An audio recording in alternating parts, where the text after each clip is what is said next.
Okay, we're going to remove this dashboard. This is nobody's favourite job.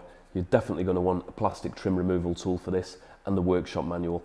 There's a lot of connections in there. There's a huge number of different things going on.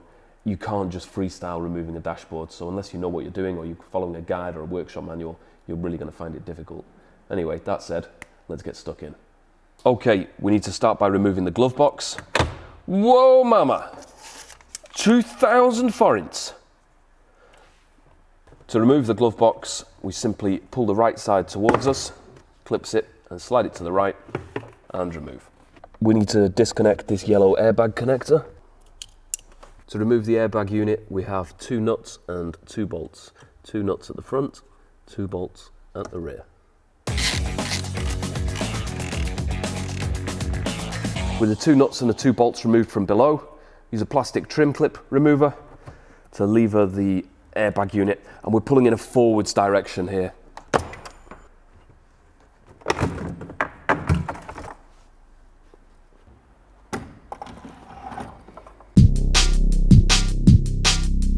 Okay, so to get the dashboard out of the car, we need to remove the A-pillar trim. To remove the A-pillar trim, we need to take off the header trim, which means we need to take off the sun visors, the lights, and the strikers.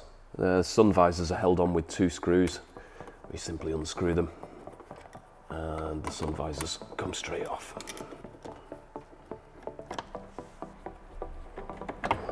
To take out the light, we remove the lens using a trim clip remover.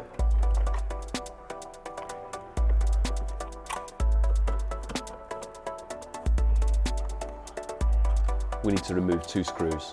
The strikers are held on with Torx 40 bolts for a change. So you'll need a Torx 40 bit. Just loosen the 2 bolts holding each striker.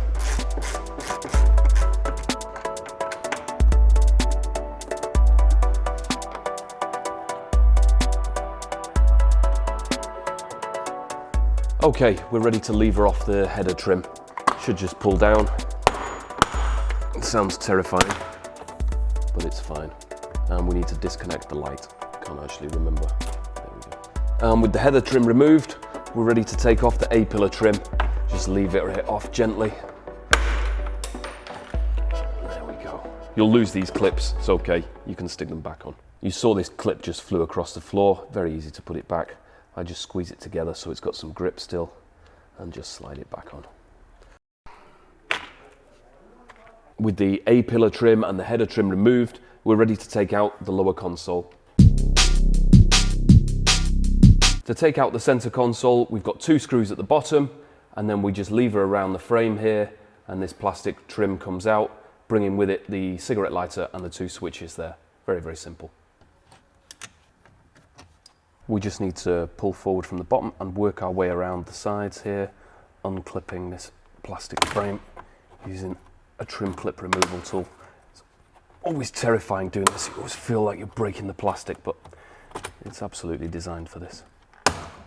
And then we need to disconnect the cigarette lighter and this other switch here. The heater control unit comes out just like a radio. There's 2 pieces of trim clip either side, which we lever off, and then using a small coat hanger or something along those lines, just reach in and release the locking mechanism. All we're going to do is move this forward slightly, and then we need to get in behind. Before we can remove the heater control unit, we need to unclip 3 cables. There's 1 inside under the driver's side of the dashboard, and there's 2 on the passenger side, 1 inside on the left, just inside the console here, and the other towards the top right, which adjusts the air mixture. So if you take a look in at the top of the heater unit, you'll see we've got cables which run 1 away to the left underneath the driver's side, and 2 cables that run away to the right underneath the glove box side. We need to release those at the other ends of the cables. So we go under the glove box in a yoga position. Just inside the glove box, we have the mixer control for the air temperature. We just need to release this cable from the lever and unclip from the little clip that holds the cable in. Like so. Just behind the airbag compartment, we have a cable to release. Just pull that off its attachment and release it from the retaining clip. There's a cable underneath the driver's side that we need to release. So we go under there and just unclip that cable. We just unclip this and release the cable from its retaining clip. Now that we've disconnected 3 cables, we can pull the heater unit forwards, unconnect, unclip all the 3 wiring connectors, and the heater is free to take off the car. Just take note of where these cables run inside the dashboard, because when you're going to put this back together, you want to run them in the same way.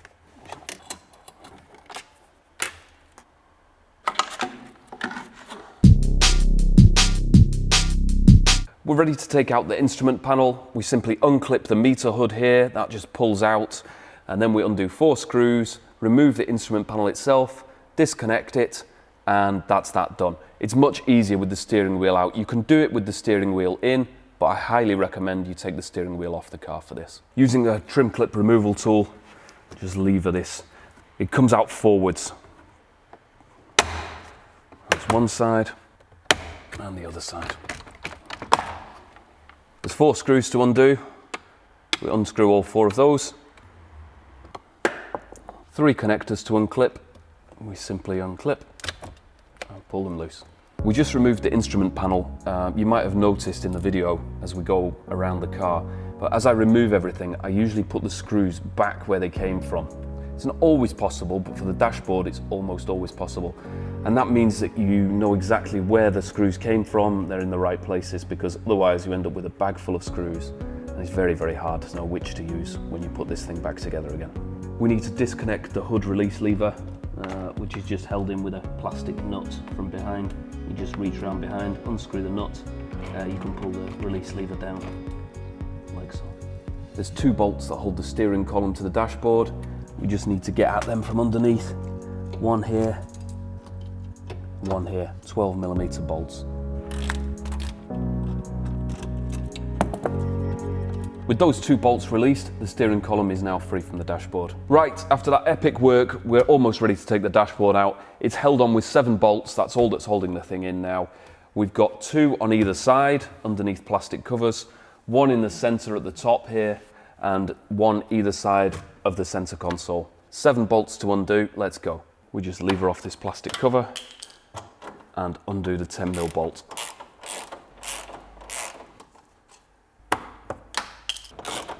And with this bolt out, we need to do the same on the other side of the car. There's 1 bolt in the center at the top of the dashboard here. Just remove the trim cover. This one is actually fairly tricky to undo. It's so close to the glass that for us, there's no way we can fit a socket in there. Even a ratchet spanner doesn't fit, so just an open-ended wrench, and we'll undo this. This one's a very, very tight squeeze. We'll take off this plastic cover. Either side of the center console are 2 14mm bolts. We'll undo those.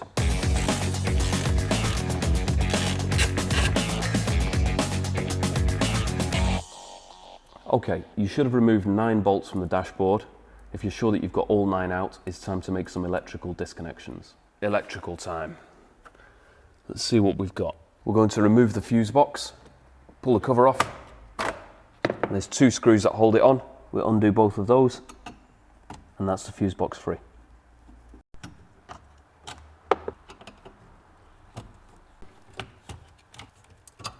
There's a big white electrical connection block here which we need to disconnect. You remove it from the mount, it's much easier. You can use pliers to release it, but in our case it's pre-chewed. And then we need to pull this keeper through using a screwdriver before we can disconnect.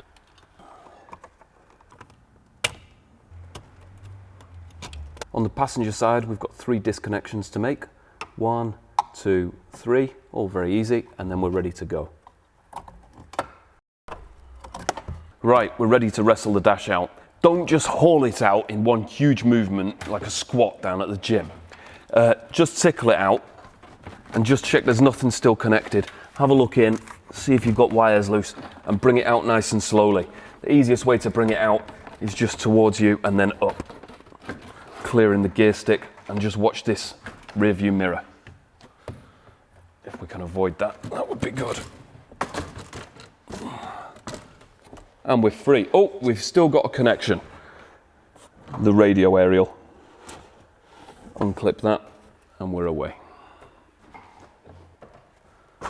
Okay, that's the dashboard out of the car. Every car is different. You're really going to need a workshop manual to know which fixings, which disconnections to make. There's a lot of hidden, tricky bits to do with the dashboard removal, and every car is different.